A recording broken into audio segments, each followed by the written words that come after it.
বরিশালে এই রূপাতলী থেকে ঠিক সদর রোড, লঞ্চঘাট এবং নতুল্লাবাদ এই তিন দিকের গাড়ি এখান থেকে যাবার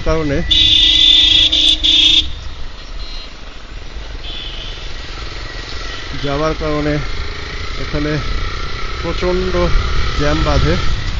তো ডিভাইডার করে দেওয়ার পরও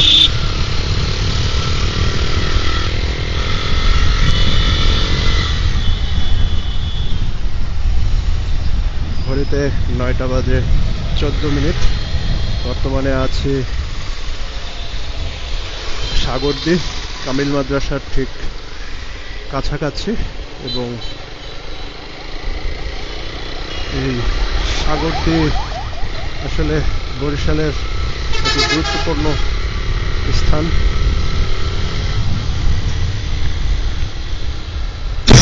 এখান থেকেই বরিশালের বাকি 5 জেলার গাড়ি সবকিছু এখান থেকেই চলাচল করে এবং আমার ডান পাশে যে মাদ্রাসাটি, এটিও বরিশালের ভিতরে খুব নামকরা কামিল মাদ্রাসা।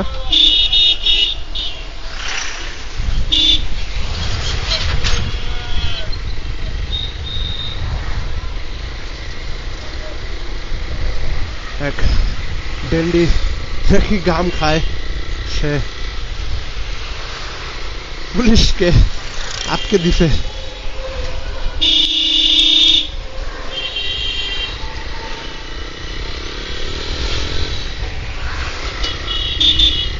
এটি হচ্ছে সাগরদী ব্রিজ। এখানে পূর্বেকার সময়ে প্রচণ্ড পরিমাণে জ্যাম বাঁধত, যার কারণ ছিল এখানের সরু রাস্তা এবং একটি মাত্র ব্রিজ যেখান থেকে গাড়ির সবগুলো পারাপার হতে হতো, যার ফলে একসাথে একাধিক গাড়ি পারাপার হতে পারতো না। দুদিক থেকেই গাড়ি আসা যাওয়া করতো। তোফাজ্জল হোসেন মানিক মিয়া স্কুল অ্যান্ড কলেজ। এটি হচ্ছে আমতলী পানির ট্যাঙ্ক লেক, একটি পার্ক ছোট।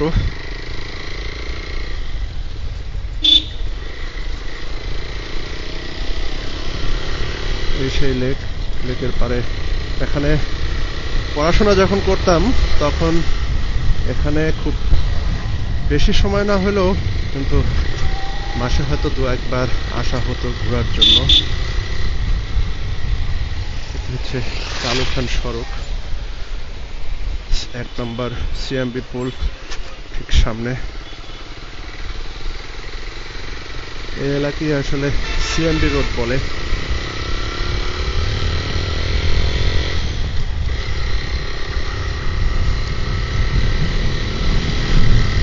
এক সময় কত হাঁটা, কত ঘোরা এই শহরটাতে।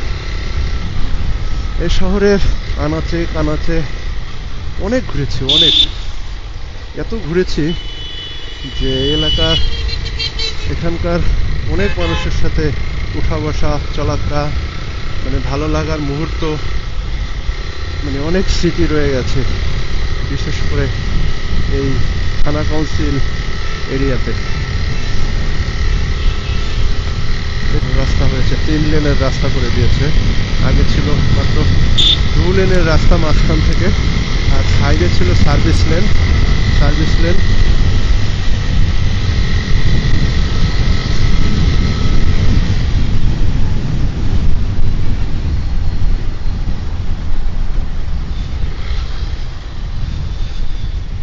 এটি হচ্ছে হাতেম আলী কলেজ চৌমাথা।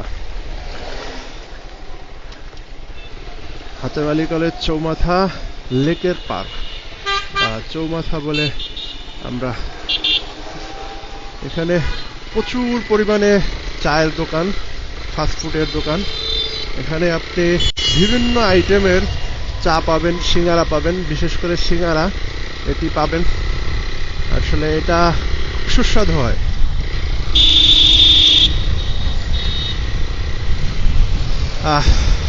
একজন তৈরি করে আর একজন ভেঙে যায়। এটি বিগত যে সরকার ছিল তারা আসলে এটি করেছিল এখানে একটি পার্ক রাস্তা আটকে, আবার বর্তমানে এসে এটি ভেঙে দিয়েছে। আসলে ক্ষতিটা আসলে কাদের হচ্ছে? ক্ষতিটা তো তাদের কারোরই হচ্ছে না, হচ্ছে আপনার আমার সাধারণ জনগণের টাকায় তৈরি করা। এই একজন তৈরি করছে আর আরেকজন ভেঙে যাচ্ছে। আমি আছি আমার এখন শহীদ আব্দুর রব শ্রীনিবাস টেক্সটাইল ইঞ্জিনিয়ারিং কলেজ সামনে, যেখানে আমার 4 বছরের পড়াশোনার জিন্দেগি সময় কেটেছে। এই এলাকার প্রতিটা অলি গলি সবার সাথে নতুল্লাবাদ চলে আসছে। এই নতুল্লাবাদ থেকে বরিশাল থেকে বিভিন্ন জায়গায় বিভিন্ন জেলায় বাস চলে যায় এখান থেকে। এখানে আসলেই সব জেলার বাস পাওয়া যায়, বিশেষ করে ঢাকা।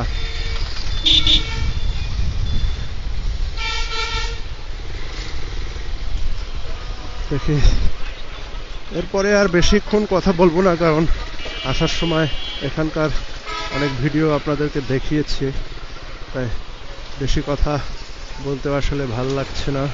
কারণ এতদিন পরে আসার পরে মাত্র 4 দিনের মাথায় আবার পরিবারকে ছেড়ে যেতে হচ্ছে। এটা আসলে নিজের ভিতরে খুব খারাপ লাগা কাজ করছে, তাই বেশি একটা কথা বলবো না।